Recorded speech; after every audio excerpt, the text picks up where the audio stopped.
The first thing you need to know about betrayal is that it always sounds like laughter. Not the good kind, the kind that cuts through your chest like broken glass and makes you wonder if you've been the punchline all along.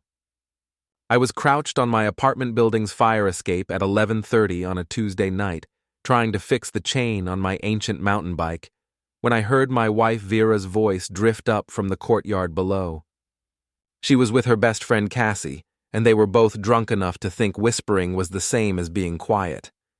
"God, Trent is such a bore," Cassie was saying, her voice sharp with that particular brand of cruelty that comes naturally to women who've never had to work for anything. "I mean, when was the last time he took you somewhere nice? Real men pay for dinner at actual restaurants, not just order pizza and watch Netflix." I froze, my wrench halfway through adjusting the derailleur. Below me I could see the tops of their heads, Vera's perfectly styled blonde hair that cost more than my monthly grocery budget, and Cassie's brunette waves that she touched constantly like she was in a shampoo commercial. "It's not that simple," Vera said, but her voice lacked conviction. "We're saving money. The startup didn't work out, and Nathan would never let his woman worry about money," Cassie interrupted. "Did you see that car he picked you up in yesterday? That's what success looks like, Vera. That's what you deserve." Nathan. I'd heard that name before, always in the context of Vera's new job at the tech company downtown. Her business partner, who worked late nights and took weekend strategy sessions. The same Nathan who'd been texting her at all hours, making her smile in ways I hadn't seen in months. "You should have seen what Trent wore to your launch party," Cassie continued, and I could hear the smirk in her voice. "That wrinkled button-down and those khakis that looked like he bought them at a gas station. I was embarrassed for you. Honestly, if I were in your position, I'd be looking for an upgrade too." The wrench slipped from my hand and clattered against the metal grating. Both women looked up, but I'd already pressed myself against the brick wall, hidden in the shadows. After a moment, they continued walking, their voices fading as they headed toward the parking garage. I sat there for a long time after they were gone, staring at the chain in my hands. Funny how you can live with someone for 8 years, build a life together, have a daughter together, and still not really know them at all. Funnier still how their friends can see right through you like you're made of glass. The next morning, I woke up to find Vera already gone. Her coffee cup was in the sink, lipstick stain on the rim like a kiss goodbye. There was a note on the counter. "Working late again tonight. Don't wait up. -V quote, no quote, love quote, no quote, see you later, quote, just an initial." When had we become the kind of people who signed notes to each other like business correspondents? I was supposed to be at my new job, tech support for a medical software company, the kind of work that paid the bills but slowly killed your soul. But instead, I found myself sitting at our kitchen table, staring at Vera's laptop. She'd left it open, probably by accident, and her email was still logged in. I'm not proud of what I did next, but betrayal has a way of making you do things you never thought you'd do. The first few emails were boring work stuff, but then I saw Nathan's name. A lot of Nathan's name. The subject lines told the story. "Last night was incredible. Can't stop thinking about you. When can we be alone again?" I clicked on the most recent one, dated yesterday. "Vera, I can't keep pretending this is just business. What we have is real, and you know it. I've booked us a room at the Meridian downtown for Friday night. The presidential suite. You deserve nothing but the best. Unlike some people, I know how to treat a woman like the queen she is. Can't wait to show you what a real man feels like. All my love. Nathan." I read it 3 times before the words really sank in. Then I scrolled through the rest of their correspondence, each message a fresh knife twist. Photos I won't describe. Plans for romantic getaways. Conversations about how boring and pathetic I was, how I'd let myself go, how I was holding her back from the life she deserved. The worst part wasn't the affair. It was how they talked about me like I was already gone, like I was just an inconvenience to be managed until they figured out the cleanest way to dispose of me. My phone buzzed. A text from Vera. Forgot to mention, dinner with clients tonight. Probably won't be home until late. There's leftover Chinese in the fridge. I stared at the message for a long time. Then I opened my laptop and started doing some research of my own. Nathan Reeves, 32, owned a luxury car dealership on the north side of town. His Instagram was full of photos of him leaning against Porsches and Maseratis, always wearing sunglasses that probably cost more than my monthly salary. He had the kind of artificially white smile that screamed, "Trust fund, baby," and the kind of fake tan that suggested he spent more time in salons than I spent at work. But what really caught my attention were the photos from last week. Nathan at some charity gala, Nathan at a wine tasting, Nathan at what looked like a very expensive restaurant, and in several of the photos, partially cropped out but still visible, was a familiar blonde in a red dress I'd never seen before. My wife had been living a double life, and apparently she'd been doing it in style. I spent the rest of the day going through our bank statements, credit card bills, anything I could find. The pattern was clear once you knew what to look for. Charges at high-end boutiques for clothes that never made it into our closet, dinner bills at restaurants I'd never heard of, a gym membership at some exclusive place downtown that cost more per month than our car payment. All on our joint credit card, all funded by my steady, boring, reliable paycheck while she played dress-up with her boy toy. By the time Vera came home at midnight, I was ready. "How was dinner with your clients?" I asked from the living room couch, not looking up from my laptop. She froze in the doorway, still wearing that red dress from Nathan's Instagram photos. Up close, I could see it was silk, probably designer, definitely not something we could afford on a tech support salary. "It was fine," she said carefully. "Just boring business stuff. You know how it is." "Actually, I don't," I said, finally looking at her. "Why don't you tell me about it? Where did you go?" "Just that new place downtown. Chez Laurent, I think it was called." I nodded slowly. Chez Laurent was a 5-star French restaurant, where dinner for two would run about $400. According to our credit card statement, she'd spent exactly $437 there tonight. "Must have been some client," I said, "to warrant the presidential suite at the Meridian afterward." The color drained from her face so fast I thought she might faint. For a moment, neither of us said anything. Then she straightened her shoulders and lifted her chin, and I saw a flash of the woman I'd fallen in love with 8 years ago, confident, defiant, beautiful. "How long have you known?" she asked. "Does it matter?" She sat down across from me, smoothing her dress. Even caught red-handed, she was trying to maintain control of the situation. "Trent, I can explain. Can you?" I closed the laptop and leaned forward. "Can you explain how you've been fucking another man for months while I've been working 60-hour weeks to pay for your designer dresses and 5-star dinners? Can you explain how you and your friend Cassie have been laughing about what a pathetic loser I am? Can you explain how you've been planning your exit strategy while I've been planning our anniversary dinner?" She flinched at the language, but didn't deny any of it. "You don't understand. We've grown apart. We want different things now. What we want," I said slowly, "is apparently very different from what you want. When did I stop being part of this we, Vera? When did you decide I wasn't worth a conversation before you started shopping for my replacement? It's not like that. Then what is it like? Help me understand how an 8-year marriage and a daughter together gets thrown away for some pretty boy with a sports car." She stood up, pacing to the window. "You wouldn't understand. You've never understood. You're content to just exist. To work your little job and watch your shows and never want anything more. But I have ambitions, Trent. I have dreams. And I was holding you back from those dreams?" "Yes," she said, and the simple honesty of it hit harder than any of the emails. "Yes, you were." I nodded, processing this. "Okay, I can respect that. What I can't respect is the lying, the sneaking around, the using our money to fund your affair while telling me we need to budget for groceries." I never meant for it to happen this way. But it did happen this way.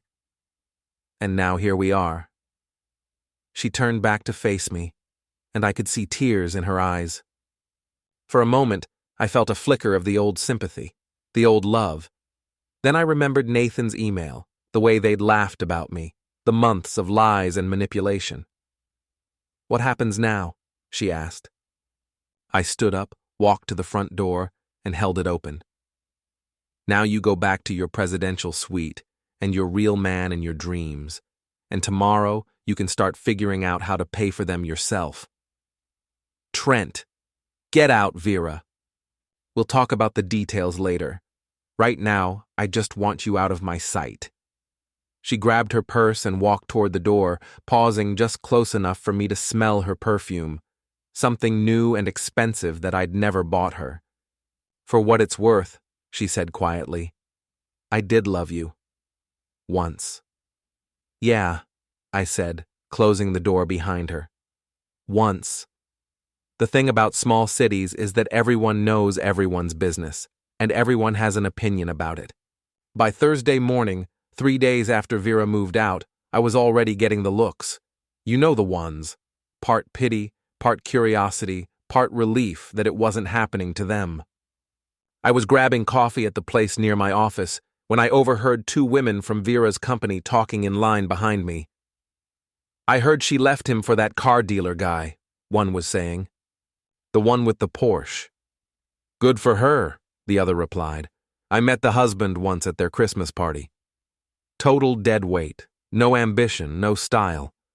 She was way out of his league anyway." I paid for my coffee and left without turning around, but their words followed me to work. Dead weight, no ambition, out of his league. Maybe they were right.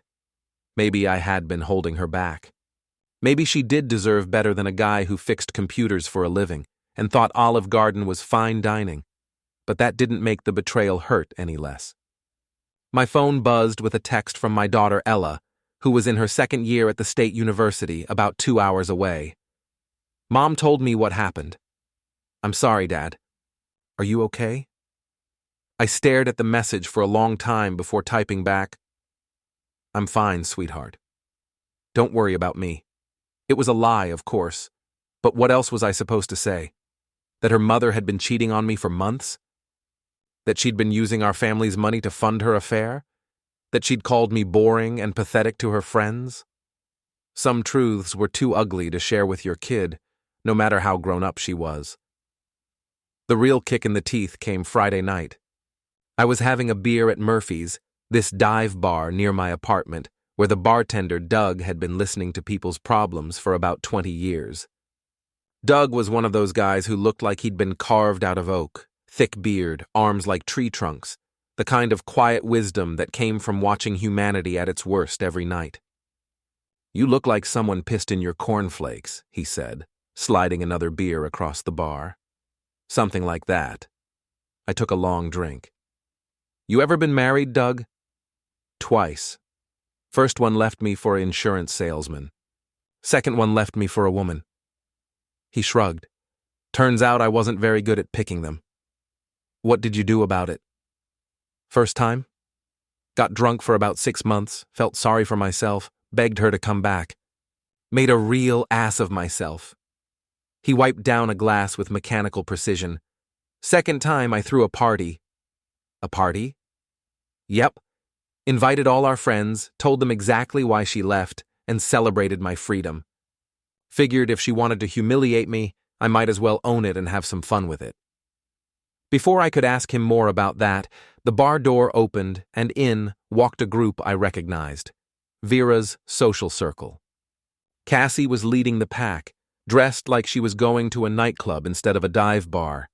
Behind her were Tom and Jennifer Morrison, who we'd had dinner with maybe a dozen times over the years, and Dave Chen, who worked with Vera and had always seemed like a decent guy. They spotted me immediately, and I watched their expressions change from surprise to discomfort to something that looked almost like guilt. Almost. Cassie whispered something to the group, and they all looked at me again. Then they walked to the far end of the bar as far from me as they could get while still being in the same room. "Friends of yours?" Doug asked, following my gaze. "Used to be." I tried to ignore them, but it's hard to pretend you don't hear people when they're clearly talking about you. Their voices carried in the small space, especially after they'd had a few drinks. "I feel bad for him," Jennifer was saying. "But honestly, what did he expect? Vera's always been ambitious, and he's just not." "She tried to make it work," Cassie added, loud enough that I was sure she wanted me to hear. "But you can't build a future with someone who's given up on life. Nathan treats her like a queen, takes her to real restaurants, buys her nice things, has actual goals. Still," Tom said, 8 years of marriage. That's got to count for something."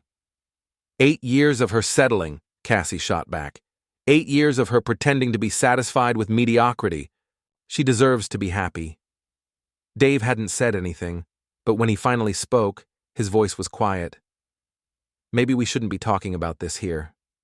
"Why?" Cassie's voice was getting louder and more slurred. "He's a big boy. He can handle the truth. Besides, it's not like it's a secret. Half the city knows about Vera and Nathan." That was when something inside me snapped. I stood up, left a 20 on the bar, and walked over to their table. The conversation stopped immediately, and 5 pairs of eyes stared up at me with varying degrees of embarrassment and defiance. "Cassie," I said, my voice perfectly calm, "I couldn't help but overhear your little performance. Tell me, how long have you known about the affair?" She lifted her chin, meeting my gaze directly. "What affair?" "Vera left you. That's not the same thing." "Right, she left me. After months of fucking Nathan while I was paying for her designer clothes and fancy dinners, after planning her exit strategy while I was planning our anniversary. But you're right. That's totally different from an affair." Jennifer looked uncomfortable.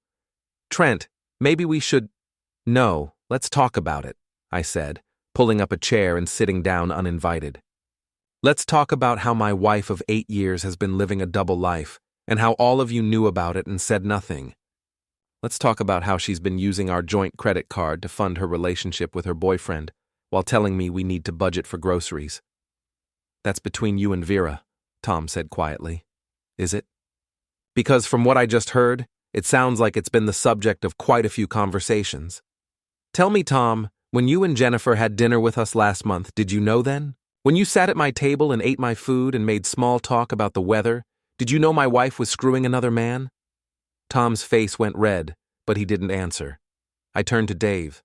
"How about you? You work with her. You've seen them together. Did you know?" Dave looked miserable. "Trent, He doesn't owe you any explanations," Cassie interrupted. "None of us do. Your marriage failed because you failed. Don't blame us for your problems." I laughed, and the sound surprised even me. "You know what, Cassie? You're absolutely right. I did fail. I failed to see that my wife was a lying, cheating manipulator. I failed to realize that her best friend was a toxic influence who encouraged her worst impulses. And I failed to understand that the people I thought were my friends were actually just waiting for the entertainment value of watching my life fall apart." "That's not—" Jennifer started. "But here's the thing," I continued, standing up. "I'm a quick learner, and now I know exactly who you all are, so thank you for that. It's actually quite liberating." I started to walk away, then turned back. "Oh, and Cassie? Next time you want to talk about someone's personal life in public, you might want to make sure they're not in the same room. Just a friendly tip from one mediocre person to another." I walked out of Murphy's with as much dignity as I could muster, but inside I was shaking with rage and humiliation. It was one thing to lose your wife to another man. It was another thing entirely to discover that your entire social circle had been watching it happen like it was their personal soap opera. Doug followed me outside. "That was either really stupid or really brave," he said, lighting a cigarette. "Probably stupid." "Maybe. But you know what? Sometimes stupid feels better than being a doormat." He took a long drag. You want some advice? Do I have a choice? People like that. They think they're better than you because they have more money, nicer clothes, fancier jobs. But you know what they don't have? What? Integrity. And that's something you can't buy at the mall. He flicked his cigarette into the gutter. Don't let them make you feel small, Trent. You're worth 10 of them. I wanted to believe him, but it was hard when everything in my life was falling apart. My wife was gone, my friends weren't really friends, and I was facing the prospect of starting over at 35 with nothing but a dead-end job and a one-bedroom apartment. But as I walked home through the quiet streets, something Doug had said earlier kept echoing in my head. Second time, I threw a party. Maybe it was time to stop feeling sorry for myself and start fighting back. Saturday morning brought the kind of hangover that makes you question all your life choices, but it also brought clarity. I sat at my kitchen table with a cup of coffee that could strip paint and started making lists. First list, what I knew about Vera and Nathan's relationship. Second list, what I knew about their weaknesses. Third list, what I could do about it without ending up in jail. The third list was disappointingly short. My phone rang around 10. Vera's name appeared on the screen, and for a moment I considered letting it go to voicemail. But curiosity won out. What do you want? I asked. We need to talk about practical things, she said, her voice crisp and businesslike. The house, the accounts, Ella's tuition. Okay, when? Tonight. I thought we could have dinner and discuss things like adults. I almost laughed. Dinner? Where did you have in mind? That new place on 5th Street. Lumiere. I made reservations for 8. Lumiere. I'd looked it up online once when Vera mentioned wanting to go there. Entrees started at $60. Wine pairings were extra. It was the kind of place where you needed a reservation 3 weeks in advance and a credit card with no limit.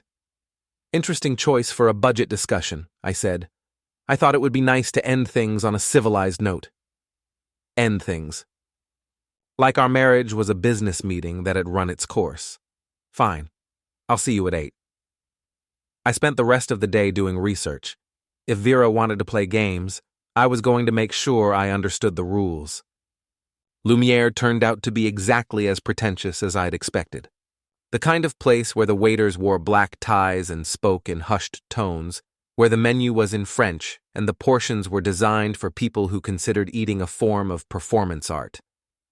Vera was already there when I arrived, sitting at a corner table and looking like she belonged. She'd done something different with her hair, and she was wearing a dress I'd never seen before. Black, elegant, expensive. She looked beautiful, successful, completely out of my league, just like everyone kept saying. You look nice, I said, sitting down across from her. Thank you. She smiled, but it didn't reach her eyes. I ordered wine. I hope that's okay. The wine turned out to be a bottle that cost more than I made in a day, but I didn't say anything. I was curious to see how far she was willing to push this. So, she said, after the waiter had poured our glasses and retreated, I've been thinking about how to handle the separation. Have you now? I think we should try to keep things simple. Uncontested divorce, split everything 50-50, joint custody of Ella even though she's almost an adult. I nodded, taking a sip of wine that probably cost $50 a glass. Sounds reasonable. What about the debts? What debts? I pulled out my phone and opened the banking app. Well, there's the credit card debt, about $15,000, most of it from the last 6 months. Interesting charges, too. Hotels, restaurants, that boutique downtown where you bought the dress you're wearing. Her face didn't change, but I saw her hand tighten around her wine glass. Then there's the personal loan you took out last month, $25,000. I'm assuming that was for Nathan's benefit, since none of it went toward our household expenses. How do you... Joint accounts, remember? I get notifications for everything. I scrolled through the transactions. Oh, and there's the gym membership, the spa treatments, The jewelry store charges. Should I keep going? The waiter appeared to take our order. Vera ordered the most expensive thing on the menu without looking at the prices. I ordered a salad. You're trying to embarrass me, she said after the waiter left. I'm trying to understand how we went from budgeting for groceries to $40,000 in debt in 6 months. It's not that simple. Actually, it is that simple. You've been spending our money on your boyfriend. Money we don't have. Money that's going to have to be paid back even after we're divorced. She leaned forward, lowering her voice. What do you want, Trent? What's this really about? This is about honesty. Something we should have tried months ago. Fine. You want honesty? Here it is. I haven't been happy for a long time. Years, maybe. I felt trapped, suffocated. Like I was living someone else's life. So you decided to live it on my credit card. I decided to take control of my own happiness. And yes, that cost money. But can you put a price on feeling alive again? I looked around the restaurant, at the other diners in their expensive clothes having their important conversations, at the waiters gliding between tables like dancers, at the whole elaborate performance of fine dining. Apparently you can, I said. About $2,000, give or take. What? That's what this dinner is going to cost. $2,000 for the privilege of watching you justify destroying our marriage. Her face went white. The dinner isn't going to cost $2,000. I flagged down the waiter. Excuse me, could you tell me the total cost of what we've ordered so far, including the wine? The young man looked uncomfortable, glancing between us. Sir, I don't usually humor me. He pulled out his notepad and did some quick calculations. With the wine pairing and the current selections, you're looking at approximately $1,800, sir. Thank you. The waiter retreated quickly, probably sensing the tension at our table. Vera stared at me in shock. You knew, she said. You knew how much this would cost and you let me order anyway. I wanted to see how far you'd go. Turns out, pretty far. This is insane. We can't afford this. We can't afford any of it, Vera. We couldn't afford the hotels or the designer clothes or the jewelry, but that didn't stop you. She stood up abruptly. I'm not doing this. I'm not sitting here while you humiliate me in public. Sit down, I said quietly. Excuse me? Sit down. You wanted to have dinner and discuss our divorce like adults, so let's discuss it. She remained standing, her face flushed with anger and embarrassment. Other diners were starting to notice the commotion. You want to know what's going to happen? I continued, my voice still calm. You're going to sit down, and we're going to finish this very expensive meal that you ordered. Then you're going to pay for it, since you're the one who made the reservations and chose the venue. And then we're going to go home and start figuring out how to dig ourselves out of the financial hole you created. I don't have to listen to this. Actually, you do. Because if you walk out of here, I'm going to call our daughter and explain exactly why we're getting divorced. I'm going to tell her about Nathan, about the affairs, about the money. I'm going to tell her everything. She sat down. That's better.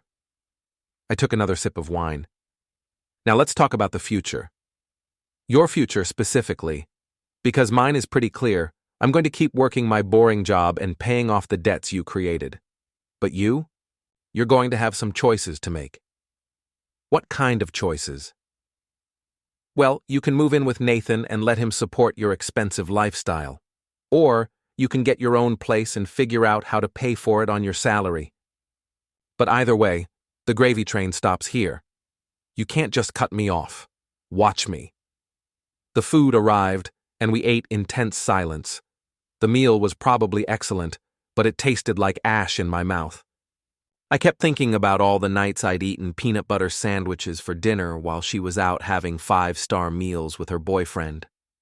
When the check came, Vera stared at it like it was a death sentence. $2,147 plus tip. I can't pay this, she said quietly. Then I guess you'd better call Nathan. See if your real man can come rescue you. She pulled out her phone with shaking hands, and stepped outside to make the call.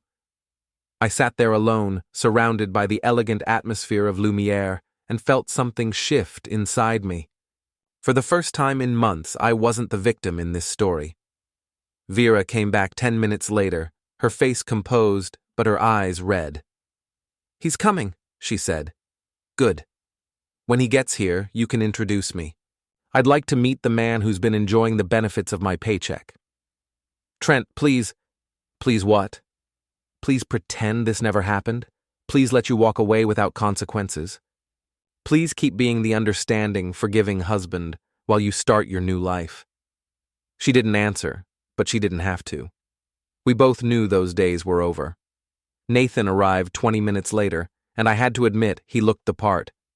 Tall, well-dressed, confident stride, expensive watch. He looked like the kind of man who belonged in places like Lumiere, who could drop $2,000 on dinner without thinking twice about it. He also looked like the kind of man who didn't expect to find his girlfriend's husband waiting at the table. "Vera?" he said, stopping short when he saw me. "Nathan, this is Trent," Vera said miserably. "Trent, Nathan." I stood up and extended my hand. "Nice to finally meet you. I've heard so much about you." He shook my hand warily. "Likewise." "Please, sit down." We were just discussing the cost of fine dining. Nathan remained standing, clearly uncomfortable. "Maybe I should wait outside." "Nonsense. You're paying for dinner, you might as well enjoy it." Besides, I was just leaving. I threw a 20 on the table for the waiter's tip and headed for the door. Then I stopped and turned back. "Oh, Nathan, just so you know, the credit cards are maxed out and the bank accounts are frozen. So whatever lifestyle you two have been enjoying, you might want to start budgeting for it yourselves." I walked out of Lumiere and into the cool night air, leaving them to figure out how to pay for their expensive evening. For the first time since this whole nightmare started, I was smiling. The fallout from the dinner incident was swift and brutal. By Monday morning, my phone was buzzing with angry texts from Vera, confused messages from Ella, and what I can only describe as gleeful gossip from people who'd heard about the restaurant confrontation. Apparently, Nathan's credit card had been declined at Lumiere, leading to a very public scene involving the manager, hotel security, and what one witness described as the most expensive walk of shame in the city's history. They'd eventually had to call Cassie to come bail them out, which only added to the humiliation. I was almost starting to feel sorry for them. Almost. My sister Janine called around lunchtime. She was 2 years younger than me, worked as a nurse at the county hospital, and had never particularly liked Vera. She also had a talent for cutting straight through bullshit that would have made a surgeon jealous. "So I hear you're making headlines," she said without preamble. "News travels fast. In this town? Please." I heard about the restaurant thing from 3 different people before I'd even finished my coffee. What the hell were you thinking? I was thinking I was tired of being the nice guy. Well, mission accomplished. You've officially crossed over into asshole territory. The question is, what's your next move? That was the question, wasn't it? I'd made my point at Lumiere, but now what? Vera and Nathan knew I was onto them. Our mutual friends had chosen sides, and I was still stuck with a mountain of debt and a failed marriage. "I don't know," I admitted. "Well, you'd better figure it out fast, because Vera's been calling people." Telling her side of the story. And her side makes you sound like a controlling psychopath who sabotaged her dinner out of spite. What's your side? My side is that she's a cheating bitch who got what she deserved. But I'm biased. Despite everything, I laughed. "Thanks, Jan. Don't thank me yet. I'm about to give you some advice you're not going to like. Hit me. You need to end this. Whatever game you're playing, whatever revenge fantasy you're living out, you need to stop before it destroys what's left of your life. My life is already destroyed. No, it's not. It's damaged, but it's not destroyed. You still have your job, your daughter, people who care about you. But if you keep going down this path, you're going to lose all of that too." I knew she was right, But I also knew I wasn't ready to be the bigger person yet. There was too much anger, too much hurt, too much betrayal to just let it all go. "I'll think about it," I said. "Think fast." Because from what I hear, Vera's planning something too. She was right about that. Wednesday evening, I got a call from Ella. "Dad, I need to ask you something, and I need you to be honest with me." My daughter's voice sounded older than her 19 years, tired and sad in a way that broke my heart. "Of course, sweetheart. What's wrong?" "Mom says you've been stalking her, following her around, harassing her and Nathan, trying to sabotage her job. She says you froze the bank accounts out of spite and that you're trying to destroy her life because you can't accept that the marriage is over." I closed my eyes, feeling the weight of the moment. This was it. The choice between protecting my daughter from the ugly truth and defending myself against Vera's lies. "What do you think?" I asked. "I think I don't know what to think anymore. I think my parents are getting divorced and they both hate each other and I'm supposed to choose sides. I think I'm tired of being in the middle of this." "You don't have to choose sides, Ella. This is between your mother and me." "But it's not, is it? Because she's asking me to come home this weekend to support her through this difficult time. And I don't know what you're doing, Dad, but people are talking. And not in a good way." I could hear the tears in her voice, and I felt like the worst father in the world. "Your mother had an affair," I said quietly. "For months. She spent our money on another man while lying to me about working late. When I confronted her about it, she said I was holding her back from her dreams. So yes, I froze the accounts because I was tired of funding her relationship with her boyfriend." Silence on the other end of the line. "Ella?" "I'm here. I don't know what to say." "You don't have to say anything, and you don't have to choose sides. I love you no matter what, and that's never going to change." "I love you too, Dad. But I wish you'd stop trying to hurt each other. It's not fixing anything." After she hung up, I sat in my empty apartment and realized Janine was right. I was becoming someone I didn't recognize, someone who used his own daughter's pain as ammunition in a war that couldn't be won. But before I could figure out how to be the bigger person, Vera made her next move. Thursday morning, I woke up to find my car windows smashed and my tires slashed. There was a note tucked under the windshield wiper. "Stop harassing my girlfriend, or next time it won't just be your car." I called the police, filed a report, and spent the morning dealing with insurance companies and tow trucks. By the time I got to work, I was 2 hours late and in no mood for anyone's shit. Which was unfortunate, because my boss was waiting in my cubicle with what he called some concerns about my recent behavior. Apparently, someone had called the company's HR department to report that I was going through a difficult divorce and might be emotionally unstable. They'd mentioned the restaurant incident, the bank account situation, and expressed concern about my ability to handle sensitive client information during this challenging time. I didn't have to guess who'd made the call. "I'm not saying I believe any of it," my boss said, a thin man named Peterson, who always looked like he'd rather be anywhere else. "But we have to take these things seriously.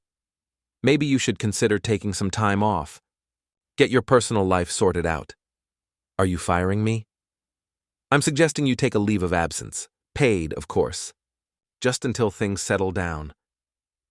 I looked around at my cubicle, the family photos I'd need to take down, the coffee mug Ella had given me for Father's Day, the small cactus Janine had bought me because she said it was the only plant I couldn't kill. "How long?" I asked.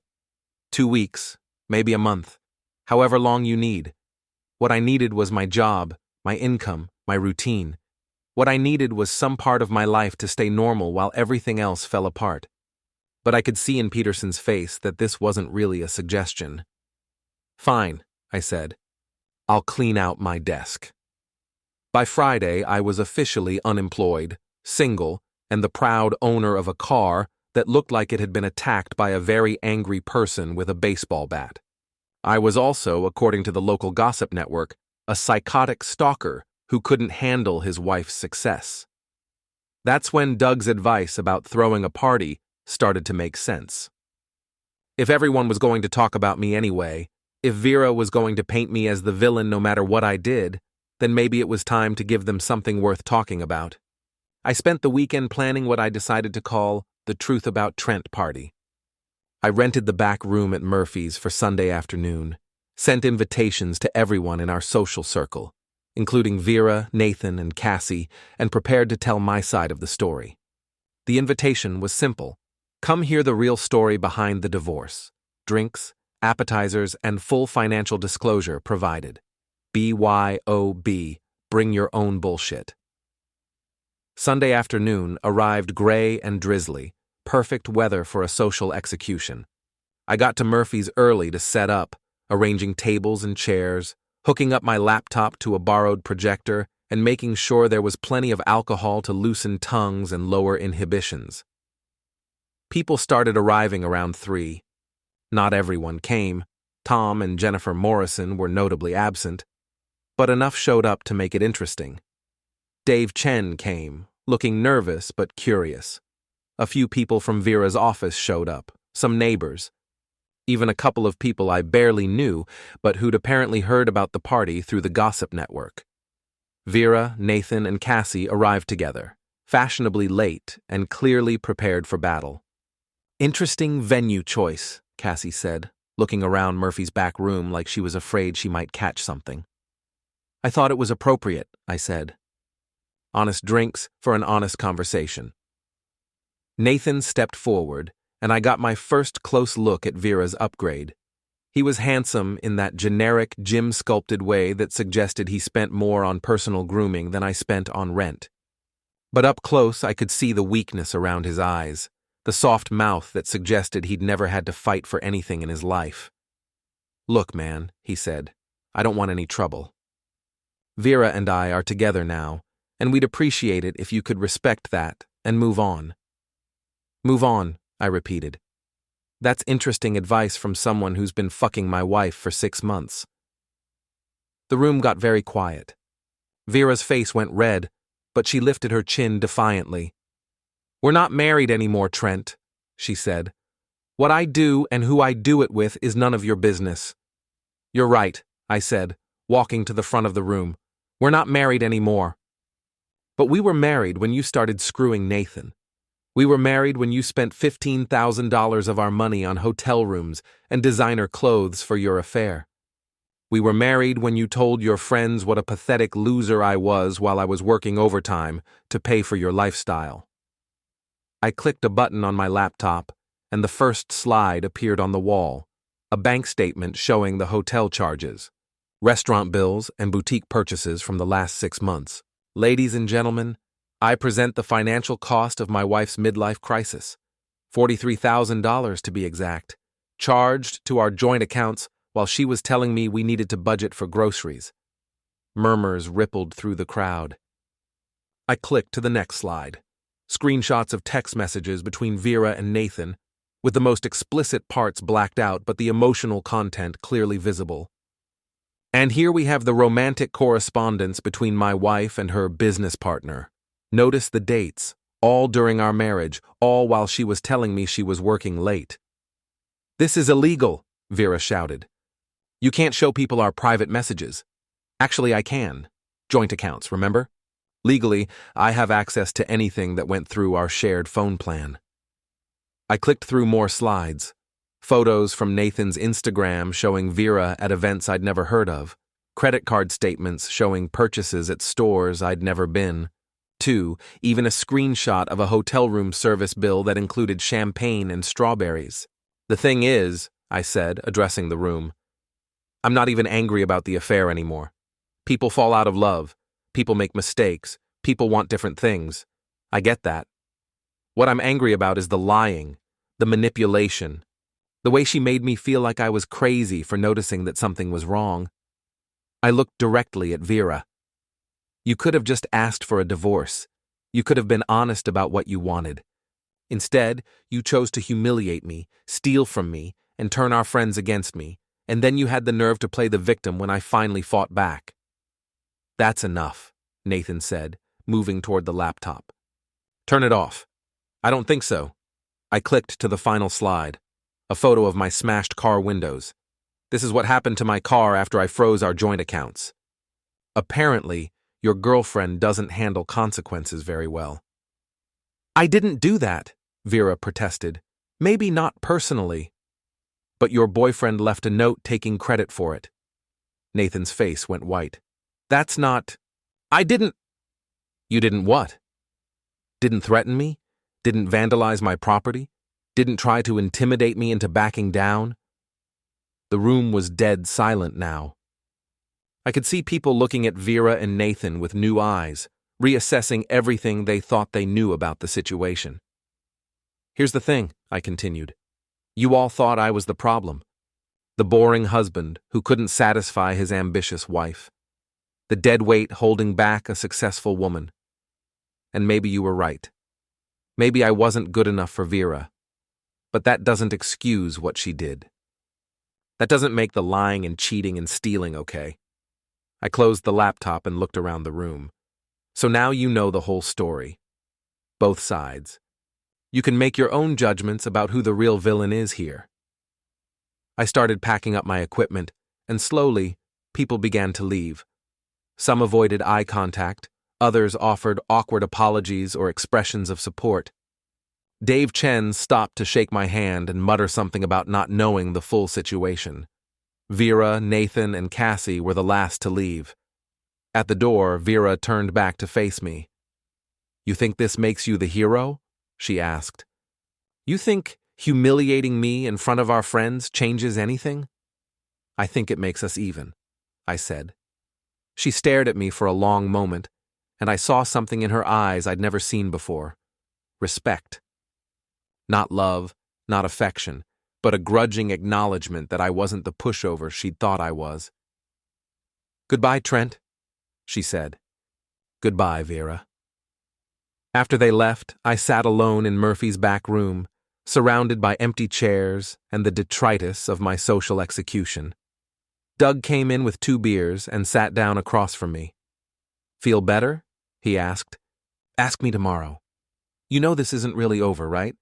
People like that, they don't just walk away when they lose a round. I know. You ready for whatever comes next? I thought about it, taking a long drink of beer and looking around the empty room where I'd just blown up what was left of my old life. Yeah, I said, I think I am.